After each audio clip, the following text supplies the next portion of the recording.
بيتجدد لقائنا دائما معكم بحلقة جديدة من برنامج صحتك بالدنيا. معكم أنا عماد خلف من وراء الميكروفون، وضيفي بالاستديو الدكتور كسرى حوش، اختصاصي بالأمراض الجلدية والتناسلية والتجميلية. يسعد مساكم. انتم هلا عم تسمعوا برنامج صحتك بالدنيا. برنامجنا بدأ. اسمحوا لي رحب بضيفنا لحتى نبدأ تفاصيل لقائنا. مساء الخير دكتور، أهلا وسهلا فيك. مساء، أهلا وسهلا مستمعينا، مثل ما ذكرنا انتم عم تسمعوا البرنامج الاسبوعي صحتك بالدنيا، يلي فيه بنستضيف اطباء بنحكي ونناقش عن مواضيع مهمه بتهم صحتكم. اليوم اخترنا موضوع جدا مهم لكتير ناس بتهمهم هالحاله هاي. ما رح نسميها حاله مرضيه، ولكن هي حاله، وعنواننا هو بالخط العريض وبين قوسين زراعه الشعر.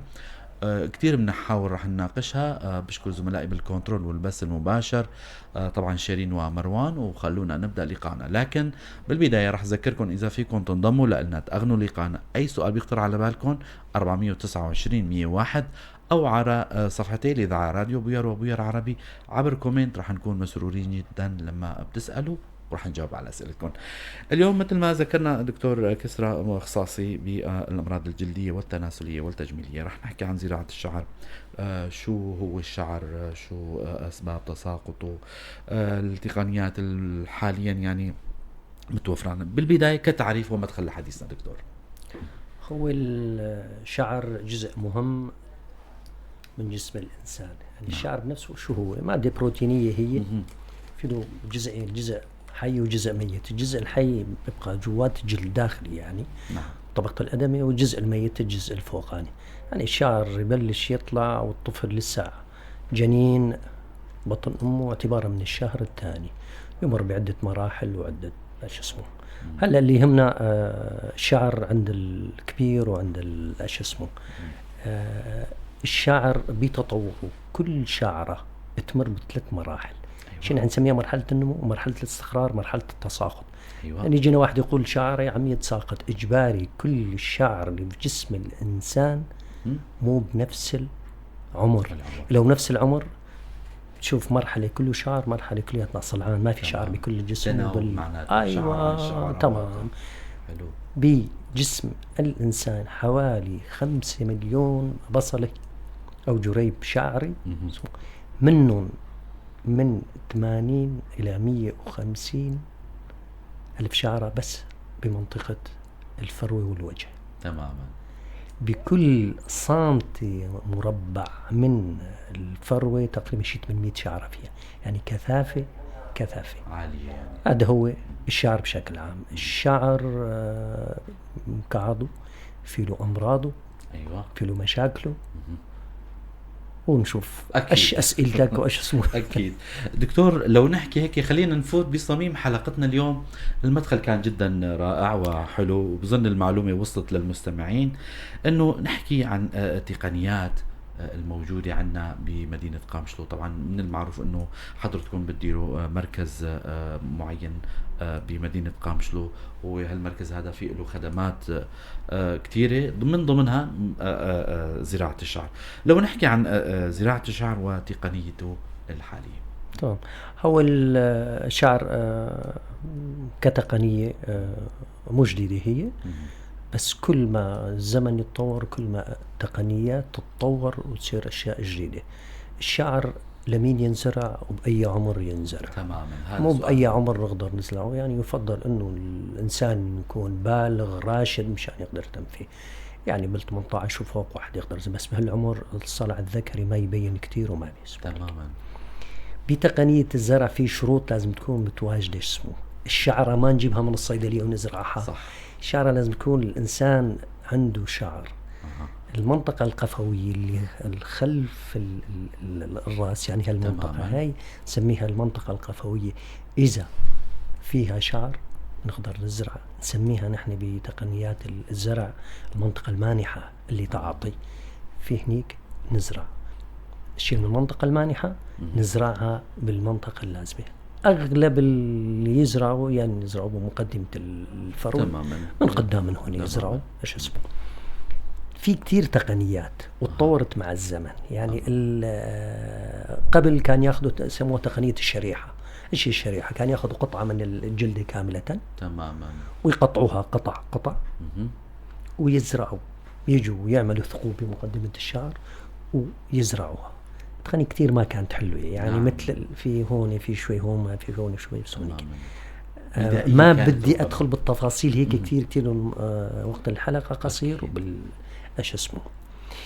ببداية اي تقنية زرع، اي عملية زرع هي عملية، صح، بالنهاية عملية. تهيئ مريض نهيئه له كأنه عمل جراحي.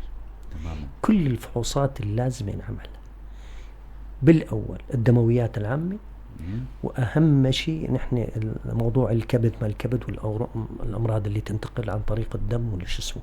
يعني مثلا نعمل عامل استرالي، نعمل خمائر الكبد، نعمل أشياء كلها نعملها صفيحات زمن نسف التخثر وش اسمه، عملية جاهزة روتينية جاهزة أبدا نعمل لها كل واحد. اثنين، هل مريض هل ينزرع الشعر ولا لا؟ تمام. في شيء أمراض بفروته ولا لا؟ أيضاً. مو كل واحد يجي ينزرع له، لا، في واحد يجي خيوم بعد ما نتأكد انه هذا مسموح ينزرع له ينزرع، ما مسموح ما مسموح. العملية بذاتها طويلة وتطول وقت طويل. نعم نعم. ساعات يعني. هلا اكيد سألت عن أكيد هذا من التفاصيل، ضمن الأسئلة من ضمن الأسئلة وتطول كتير. وايش اسمه، حضرنا المريض، تأكدنا منه انه هذا ممكن زرع، المنطقة المانحة عنده كويسة، عدد شعراتها كويسة، وقتها يصير يتم تحت التخدير الموضعي. المنطقة المانحة كمان تتخدر موضعيا، ومنطقة الزرع حتى تتخدر موضعيا. وتقنية الزرع بالكلا بعدين هيك ندخل بتفاصيل شلون تتم. تمام. في عدة مثل ما قلت، أول تقنية كانت تقنية الشريحة مو حلوة. هل المتبع أكثر شيء نحن نسميها تقنية الاختطاف. يعني شلون هي؟ يعني ناخذ الشعرة، أيوة، شعرة بشعرة، وحدة بوحدة. طبعا بعد ما خدرنا شلنا الشعرة. الشعرة وين نحطها بمحلول يحافظ عليه مشابهاتهم، يعني غالبا محلول ملحي هو صلاين، نحطه بينه. بعدين تتنظف هدول. بعد منها المرحلة الثانية مرحلة القطف، نقطف وحدة بوحدة. طبعا الأداة اللي ينشال فيها بنش دائري هو. نعم. شعرة بشعرة بالقلم يعني، مثل القلم. نعم. هو نشيله وحدة بوحدة، نحطها ايش اسمه. قطفنا هالبصيلات كلها، حطيناها بالمحلول تبعنا، نجهزهم. نشوف اللي ينزرع في منه ما ينزرع، حتى المشلول شوف يطلع قطعة لحمة ما فيها بصلة حتى زرعناها ما اسمه. تتنظف، تنحط على جنب. شو هنيك. المرحلة الثالثة هي مرحلة فتح الأقنية نحن نسميها. كان من قدام كمان تحت المستقبلية. أيوة، تخدير موضعي كمان، وحسب عدد البصيلات اللي نحن قطفناهن يتم هنيك. العدد كمية كبير، كم كبير يعني بالآلافات يعني. بالآلافات يعني من 5000 ل 7000 مرات. هاي أكيد حسب يعني تقدير أكيد إنه المساحة المطلوبة وحسب المنطقة المانحة من مريض لمريض أكيد. نعم. دكتور، لأنه في ناس عندهم مساحة أكثر فتحتاجوا لعدد بصيلات أكثر، أو عدد جلسات ربما تكون يعني على جلستين ممكن. تمام. نعم. دكتور، يعني هلا أحد المستمعين عم يستمع لنا والمشاهدين، يعني بكل عمليات في له مساوئ ومزايا. هلا اليوم بدنا نحكي في كتير مزايا مهمة، واللي هي إنه الإنسان يعني بيتخلص من هالحالة النفسية اللي عم يعيشها. أكيد إلها مزايا مهمة. يا ترى في له مساوئ لو نحكي عنها، أو اختلاطات ممكن نسميها، أو أي شيء يعني ممكن تأثر على النتيجة؟ يعني صدق لو تحضر المريض كويس للعملية ما في له أي مساوئ إلا لا سمح الله. هلا في ناس بلكي أنا ما أعرف إنه خيو من المخدر الموضعي بلكي يتحسس بلكي. ممكن. بس بغرفة العمليات جاهزة لهيك شيء يعني. العدة الإسعافية كلها موجودة باسمه. قليل جدا ما يصير صار سنتين نشتغل ولا حالة ايش اسمه شوية نز يصير شوية دم يجي عادي طبيعي. يعني محضرين حالنا وقبل محللين المريض وايش قد خضابه وايش قد صفيحاته وايش قد كل شيء، يعني كل شيء جاهز عنا يعني بدون خوف. وحتى كناحية مادية كمان تكلفته كثيرة، بس مساوئ ما مساوئ. ناحية تجميلية هي مو كل الناس تقدر تعمل، مو كل الناس تعمل طبعا. في ناس ولو متصالحة مع نفسها يعني. أنا هيك وفي ناس تجي تزرع يعني عبارة عن عملية تجميلية هي صح. مو ضرورية هي مو إسعافية هي تماما، بس في إقبال عليها يعني كل أمور التجميل هلا في إقبال عليهم. دكتور، ضمن حديثك شوي حكيت عن موضوع التحضير المريض. هلا في امور اكيد التحاليل ذكرتوها دكتور، الحالات المرضيه اكيد، الجلسه مع المريض نفسه، او ربما هو ما مريض، خلينا نسميه انه شخص حابب يتجمل يعني انه ضمن عمليه التحضير في لكم تحضيرات يعني اعمق، يعني ممكن مثال يعني في بعض المرضى اللي يعني حضروا حالهم لعمليات تجميل بيعانوا من ازمات نفسيه بالاساس، يعني بتلاقي شخص عنده الانف لا باس به بيجي حابب يعمل تجميل انف، فانتم ضمن جلستكم مع اللي جاي يعمل العمليه هاي تاخذوا اجراءات ثانيه، مثلا تاخذوا بعين الاعتبار بعض الامور الثانيه مثلا؟ هلا كالحالة النفسية هلا في بأحد الجلسات أجا شاب ومصر إنه ينعمل له العملية. نعم. دخل غرفة العمليات صار معه مثل نوبة تسرع، مو صرع، تماما تسرع، نبضات وهي أمور طبيعية نزل جسمه هنيق. الشاب كان معه شيء شكوى بلكي قلبية قبل، يعني ممكن. تسرع جيبي أمر عادي، جسمه هنيق، مرات خوف من العملية بلكي تعمل، يعني تم تأجيل العملية مرة ومرتين وآخر شيء انعمل وبسلامة وبجسمه يتحضر بالأش اسمه، يعني هذه ما في أي إشكالات هيك، ما قليلة جدا. تمام جداً. دكتور، كمان شوي حكينا عن في ناس ما فينا نعمل لهم الزرع. مين هن الناس اللي ما لازم ينعمل لهم زرع؟ اللي عندهم آفات بالجلد، اللي عندهم أمراض مثلا، خلينا هيك يعني نوضح للمستمعين أكثر يعني. طبعا هو الشعر الأصلع معناها مريض، لا نعم. شعره رايح. في ناس معهم مثلا معه صدف، تمام، معه حزاز، معه فطور جلية مزمنة بلكي تكون، هذا حتى لو أخذنا من جسمه عم ناخده الجسم ما يرفض عملية الزرع، بس هدول ما يصير.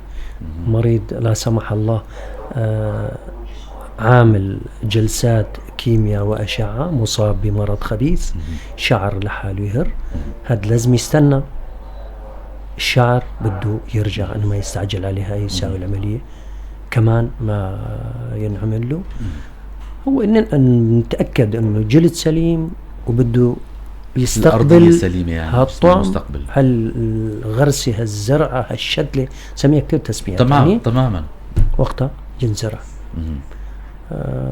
يعني قليل المرضى الجلد مثل ما قلت هذول الصدف والحزاز والإكزيمات المزمنة والفطور والشغلات هذول ما نعملهم. مرضى المناعة الذاتية ما نعملهم. في مرضانين معهم مثل مريض معه التهاب كبد فعال وش اسمه، نعم، ومشانه هذا أكيد. يفضل ما ينعمل. طاقم أيضا لحماية الطاقم. مريض معه مرض دموي لا سمح الله شو اسمه كمان غير مستحب يعني.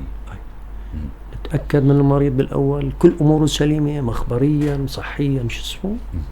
تمام دكتور، أغلب زوار العيادات التجميلية ومن ضمنها مراكز التجميل هن أغلبيتهم النساء وهن المتهمين بهالشيء هذا. اليوم حلقتنا هي على العكس تماما، ان فئة الرجال اللي انا منهم يعني عم عاني من هالموضوع هذا. فلو نحكي هلا عن موضوع اكثر شيء زيارة لمراكزكم اللي عن موضوع زراعة الشعر ايضا، وعدد جلسات اللي عم ينعمل لهم اغلبية المرضى بجلسة واحدة بتخلصوا لهم اياها، بجلستين، لو تحكي لنا عنها. حسب مساحة المساحة اللي رايح منها الشعر. في معايير معينة، قاعدة مساحة هي. نعم. يعني بالعملية الوحدة هاي التقنيات نحن نشتغل تقنية الاقتطاع، في عدة تقنيات. نعم. وجبت سيرة تقنية الشريحة كمان قديمة، وهلا تقنية إبرة قلم الزفير صاير. وفي تقنيات جديدة. الشعر على طولها كلها تنزرع، يشيلوا الشعرة هيك. هاي غالبا للنسوان، لأنه الشعرة قبل ما تنزرع لازم تنحلق على الصفر. تقنيات جديدة نحن هون اللي نطبقها هي تقنية الاختطاف، يعني نشيلها شعرة بشعرة بعدين تطول. يعني السؤال هيك تماما، انه حكينا عن موضوع عدد الجلسات. الجلسات اذا المساحة كتير واسعة جلستين، جلسة واحدة ما تخلص. ليه؟ يعني العدد الوصيلات اللي ناخدها مثل ما قلت من 5 ل7 انكترت آلاف طبعا. من هون ايه هي الشعرة انزرعت نغسلها 10 مرات بالمركز. حلو. المريض نعلمه بعدين شلون يغسل ولما يروح شلون، كل هالإجراءات هاي أكيد هاي وحدة. زرعنا بعد شهر تيحس انه الشعر عم يتساقط، خلي مو مشكلة. 3 أشهر تيشوف بلش يطلع شعر. 6 أشهر لازم يكون اللي طلع اللي ما طلع ما طلع. يعني التوب تبعه ب6 أشهر. المساحة كتير واسعة وعندي المنطقة المانحة مو كتير، أعمل له جلسة تمام، والجلسة الثانية بعد 6 أشهر تصير. وإمتى ما بدو بعد، يعني مو قبل 6 أشهر، لأنه مرحلة 6 أشهر العملية اللي عملتها له اليوم جديد تبين يعني تمام النتيجة ايش قد في ناس تبقى فراغات تجي تعمل مثل رتوش مثل ايش اسمه. في ناس بس من قدام خفيفة بس تعمل هون، يعني تقريبا هاي نص جلسة هي نعم. كلها يعني تاخذ وقت وكلها ايش اسمه يعني ما في عملية اقل من 8 ساعات. هاي ادنى شيء يعني. بس في منهم فعلا يعني نعمل عمليتين جلستين. هو هذا كان احد سؤالي اللي يعني كنت محضره، انه خلينا نسميه مدى يعني مدة اختفاء اثار زراعة الشعر لدى المريض، او خلينا نسميه مثلا فترة التعافي.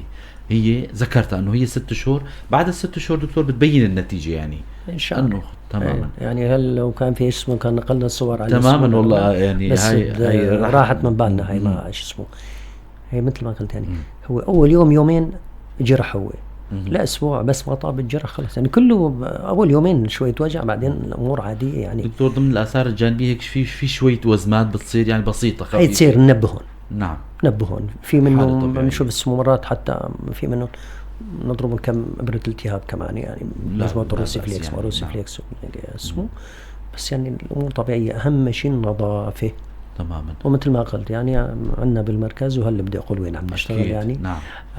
10 جلسات مع تعقيم يومي مع التنظيف. يعني اليوم ينزرع بكره يجي ينغسل فورا. خلصوا الجلسات يعني يقولوا له ايش تساوي وكيف شلون تغسل وشلون تعمل تماما كمان يمشي على اسمه.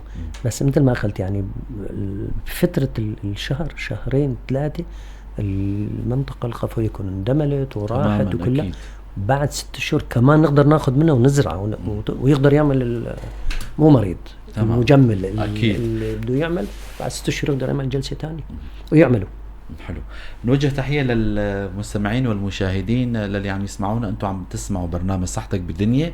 ضيفنا بالاستديو الدكتور كسرى حوج، اختصاصي بالامراض الجلدية والتناسلية والتجميلية، مدير مركز كورال بمدينة قامشلو. عم نحكي اليوم عن زراعة الشعر، تقنياته، وكثير من المحاور عم نناقشها. طبعا نوجه تحية وسلام للأخ لقمان رمو، عم يوجه السلامات لكم. حاليا هو مقيم بسويسرا. سلاماتنا للجميع اللي عم يشاهدونا ويبعثوا لنا سلامات. اكيد نحن بنكون مسرورين لما بتشاركونا. دكتور، احد المستمعين اللي عم يسمعنا، خليني احط حالي بدال المستمع، يا ترى زراعة الشعر بده مدى الحياة؟ هل النتيجة هاي؟ شعرنا الاساسي لما خلقنا ما يدوم مدى الحياة تماما. بس إذا مثل ما يقولوا ايد خبيرة يعني وش اسمه والله كويس هو يعني فترة زمنية انه 100%. هل هالتقنية اللي نستخدمها من 2003 جديد بلشوا فيها تقنية الاختطاف، اللي انه بس شعره بشعره شعره بشعره. في تقنيه ثانيه دغري يشيلوا الشعره ودغري يزرعوا، يعني لسه بنشوا يشيلوها من هون ويجوا يزرعوها هون. هاي ما لنا، لانه نحكي بشكل عام يعني تمام. يعني كان حضرت كل التقنيات لسه بلا ما نحكي اللي نحن على عم نشتغل عنا بالمركز بكورال في ورشه يعني ورشه الزرع شيء 5-6 اشخاص وشيء اللي حكي فريق متكامل، لانه مو ساعه وساعتين 3 يعني. الدكتورة تجي تقطف بعدين تفتح الأقنية، في اللي مراحل يعني. الشعرات، في اللي تنظف وفي اللي يزرعوا يعني فريق آخر. في ناس 6 ساعات، في ناس 8 ساعات، بلكي أكثر. يعني احسب حسابك البصل اللي صغيرة نعم. ايش خد دقيقة وإيش اسمه، يعني واحد عمره كبير ما يقدر 12 ساعة 10 ساعات يقعد على شو اسمه. صح. يعني حتى المريض اللي يعمل إذا مو واحد صبور طبعا في منهم يتضايقوا طبعا، وصار لي 4 اللي بده ساعات يتجمل عودشي لازم يتحمل دكتور. يعني شيء 4 ساعات يبقى من كب متشطح هنا لا ينشال من هون، وشي 3-4 ساعات بوضعية يعني اللي معه ديسك ما ديسك جد يتضايق. يتضايق كتير يعني اسمه يا يتحمل يا ما يعملها تماما. هاي كمان يعني معلومة إضافية حكيت لها. دكتور، المطلوب من المريض ما بعد العملية، هلا حكيتوا انه موضوع الغسيل كم جلسة، في مثلا ادوية معينة، طريقة الغسيل، اعتناء، النوم كذا، لو هيك المعلومات هاي توصيات. تمام. يعني اول كم يوم نحن نقول لهم يعني ينام على ظهره تماما، ما كتير ينزل راسه. ايوه، لانه يجوا انه هالوزن متر يعني هون كله تقريبا بالمليمات المسافة ما بين الاشياء اسمه انه كلها جروحة. نعم. والجرح عمقه نحن نحدده حسب هل الجريب الشعري هالبصل اللي شيناها بموجبها نحدد عمق الابرة تبعنا او هالمشرط اللي نفتح فيه الأقنية. لازم يكون مطابق له. إذا ينزل راسه اسمه نيجي شوف ثاني يوم يجينا ورمان وجهه حوالي عين وش اسمه، هو بيتحمل عواطف بس ليه يتغير عادي هو يعني نتراجع ونتدارك الأمر اسمه، بس أغلب المتجاوبين اسمه. نعم. الشغلة الثانية هاي 1 2 3 زينا مع ظهره كويس. الشغلة الثالثة الفني اللي يغسله يقول له ينبهه لازم يجي ويطهر، يعني مطهرات الطبية اللي أسمى لازم يكون نظيف. في مريض تشوف عامل عملية تاني يروح على سوق الهال ولا افترض يروح عنده شغل بالصناعة، عنده شغل شو اسمه هنيك أعمال مجهدة كذا، يعني عمله مجاله ما فيها تعقيم الاشياء اسمه هذا يفضل إذا بده يعمل يحسب حسابه شيء اسمه 10 أيام يخيو تخبط مشان ما تصير إشكالات، ومشان ما تعمل لك عملية تانية، ومشان اسمه لون مكلفة. نعم. ومتعبة. نعم. وحلوة أكيد. في نهاية الأمر نتائجها كتير حلوين وسونيقة. يعني والله في ناس يعمل وضعنا المادي مو كتير ايش اسمه بس يحب حاله. صح. مو انه والله اللي جاي من حقه. مو نعم. انه والله كل اللي معه لا، في ناس هيك شباب وحلوين ويحبوا حالهم وبتعبوا يشتغل اسمه هيك. انه اخي انت تحسب حسابك كم يوم ما تروح الشغل مشان الجرح يبقى نظيف. هذا كمان للاحتياطات الوقائية بعد العملية مشان التصوت. نعم. للوقاية يعني.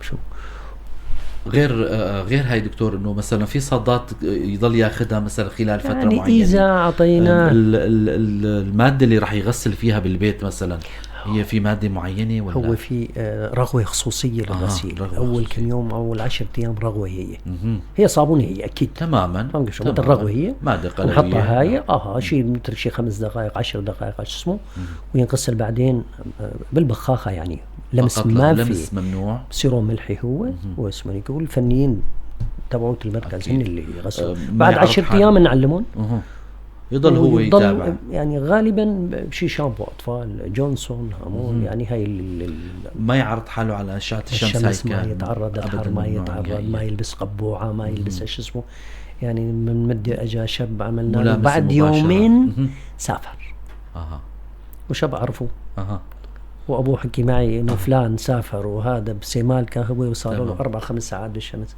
يا عمو ما يصير، هذا بيتحمل نتيجه ما يصير. لا مرات تصير ظرف انه خيوم ممكن. نعم. تيسافر اسمه هيك اي واحد له ايش اسمه. هلا بلكي كثير يقولوا يعني ناقصنا هلا الزرع ولا ايش اسمه والظرف اللي نحن فيها اسمه. الحلقه عن هيك شيء كان ويعني عن اي موضوع تاني نقدر نحكي على اي شيء ما كان، بس هذا موضوع هيك نحكى فيه يعني. هلا هيك اكيد في ناس يقولوا والله عم يحكوا هلا وقت الزرع وهلا وقت المولد اسمه، بس خليه هيك اللي بده يعمل تيحسب حسابه اول 10 ايام انت نقاها خيو استراحه بعدين نعلمه ايش تساوي بعد منه. وفي ناس اللي عاملين هون ولا اللي مسافرين لبرا ولا اللي اسمه على اتصال انه هيك صار وهيك صار نجاوب على أسئلتهم ونرد عليهم ونسمحني كيف. يعني أهم شيء التعقيم هو، وما يتدخل هو بشيء، يجي على المركز بعد الإيش اسمه، وبالمركز كل الإجراءات تم إجراءات التعقيم والتنظيف والغسيل وهيك. دكتور، بعد فترة من الزراعة هل الشعر المزروع بيتساقط شيء وبعدين بينمو مرة تانية؟ نسمع كثير يعني تماما للي زرعوا مثلا. تماما يعني بعد هي حالة طبيعية. حالة طبيعية. هذا تيقع من جديد، ينبت البصل تبقى تماما، الشعر اللي جواتها تبقى تمام، هي اللي تولد تماما. حلو كتير. يعني آخر سؤال دايما طبعا بالنسبة للمستمع أو للي بده يعمل هالعملية هاي، سواء كان اللي عم يجوا من برات البلد سواء اللي هن هون موجودين، بيسأل دايما عن موضوع التكلفة، الفرق بيننا وبين اللي عم يزرعوا برات منطقتنا. يعني خلينا هيك شوي نحكي عنها. يعني تمام. يعني الأرقام ما أقدر أقول بس مقارنة يعني مع برا، يعني مقارنة مع كردستان مع الأقليم أو تركيا وهون أو تركيا، هون أرخص بكتير. يعني نحن مبتدئين بهالأمر سنة سنتين جديد عم نشتغل هالشغلة هاي. يعني مو موضوع دعاية هو اسمه هيك، بس أرخاص الأسعار هون رخيصة كتير. يعني حلو، يعني مقبول. يعني اللي يجي من برا لما بيجي ويحضر حاله وش اسمه أكيد يسأل طبعا مش قد التكلفة. لما يشوف يعني يعتبر بالنسبة له، يعني هلا بدول أوروبا ما نحدد بأي دولة منهم، يعني مو أقل من 2500 3000 يورو هو. يعني صح، هون المبلغ كتير زايد يعني مقارنة. بيصل تقريبا لنصف القيمة مثلا، يعني بلكي مثلا أقل من نصف القيمة كمان. أقل من نصف القيمة يعني حقيقة في فرق كبير. دكتور، طبعا مشكور دائما. نحن ببرنامجنا مشكور أطبائنا، ولكن نختم لقائنا بتوصيات من عندكم للي حابين، للي عندهم إمكانية، للي عندهم هل الموضوع هذا وهن مترددين من موضوع الخوف أو حتى من موضوع المادة. يعني هي حكيت إنه هي أسعارها زهيدة مقارنة أو مقبولة جدا. للي هيك في ناس عندهم فوبيا الإبر والكذا، هي عملية موضوعية مثل ما ذكرت. هيك توصيات للي حابين يعملوا أو للي عملوا، وشو تنصحهم؟ تمام. يعني أرد أكرر الحديث هاي مرتين ثلاثة. موضوع الحلقة مو للدعاية، مو تمام، هو فقط تجميل وتوعوي يعني. نعم. ومين ما كان يقدر يعملها. صح. اللي يخاف من الأبر ومن الدم ومن الأسموت يخاف يعني جواد العمل مرات العملي هو ما يشوف يعني. صح. والتقنية تحت التخدير الموضعي يتم، يعني مو تخدير عام. هو ما نحكي مع المريض على فكرة، يعني بنص العملية المريض يرتاح، يتغدى يشرب كاسة شاي بس ما يدخن. بس ما يدخن. نحن نمنع يعني شو اسمه. وأرد أكرر يعني هون هلا عندنا بالمركز أنا موجود كطبيب. نعم. البنت اللي تشتغل هي فنية تخدير وكل أمور الإنعاش قبل الزرع تعرف. يعني ما في أي خوف، ما في إيش إلا لا سمح الله صار شيء إيش اسمه. ويعني اللي إلونية يعملها يعني يعملها ما في هالخوف الهش اسمه إيه، ما في هالخوف اسمه. النتائج من الجيد للممتاز. شيء اللي يعني أنا مسموحني كده اللي ملاحظه يعني بالمركز يتم نعتني بالمريض كويس يعني. يعني الإليونية يعني مو شرط انه يجي عندنا هون بالمركز يعمل تركيا، في بكردستان، في بكل دول العالم هلا في. ودائما مناطقنا هون يعني تبقى ارخص يعني هلا هون كردستان يعني. كمان وتركيا كمان يعني ارخص من اوروبا. اللي قلبه قوي وش اسمه يعمل واينط مثل ما قلت يعني. والعملية مثل ما قلت إذا منطقته المانحة كويسة بلكي بجلسة واحدة عملية واحدة عنده مؤهلات. إذا مساحة الصلع كبيرة مرات لعمليتين تروح أكيدة يعني تملى العمليتين. وموضوع الحلقة هذا كان عن الزرع كان يعني لا تؤاخذونا ولا تقولوا إنه والله هلا وقتنا وقت التجميل. هاي كررتها كذا مرة. وأي استفسار وأي شيء يعني أظني اسمي معروف أكيد وأرقامي فيه وتتنشر على أكيد دكتور على اليوتيوب اسمه. أي استفسار أي شيء عن موضوع الزرع يعني حتى لو يجوا على العيادة كمان ما ناخذ من المعاينة بس يستفسروا ويروحوا في كتير أمور. وشغلات تانية كمان. أنا بالمركز كتير أمور، وهلا التجميل صاير موضة تماما. والله اللي يلزم والما يلزم يعمل، وبالذات جميلاتنا يعني أكيد يعني أكيد. أغلبهم تشوف ما في شيء بأنفها تعمل أنفها، ما في شيء نعمله. هلا هيك صاير تمشي موضوع بشوارع الترفيه القامسلي، وصح. وشوارع القامسلي تمشي من 10 4 ملزوقين 5 تماماً. ملزوقين، يعني فوق 50% من أنفهم. والصحة للجميع. ألف صحة للجميع. ألف شكر لكم دكتور كسرى حوج، اختصاصي بالأمراض الجلدية والتناسلية والتجميلية، على الاستضافة الحلوة والمعلومات القيمة دكتور. شكرا لك. لكم شكرا لكم مستمعينا ومشاهدينا، للي سمعونا وللي شاهدونا، على أمل نلقاكم الأسبوع القادم بضيف جديد وحلقة جديدة. تضلوا بخير وسلامة. منكم سلام مني عماد خلف وزملائي بالكنترول شيرين ومروان ودكتور الضيف دكتور كسرى. تضلوا بخير وسلامة.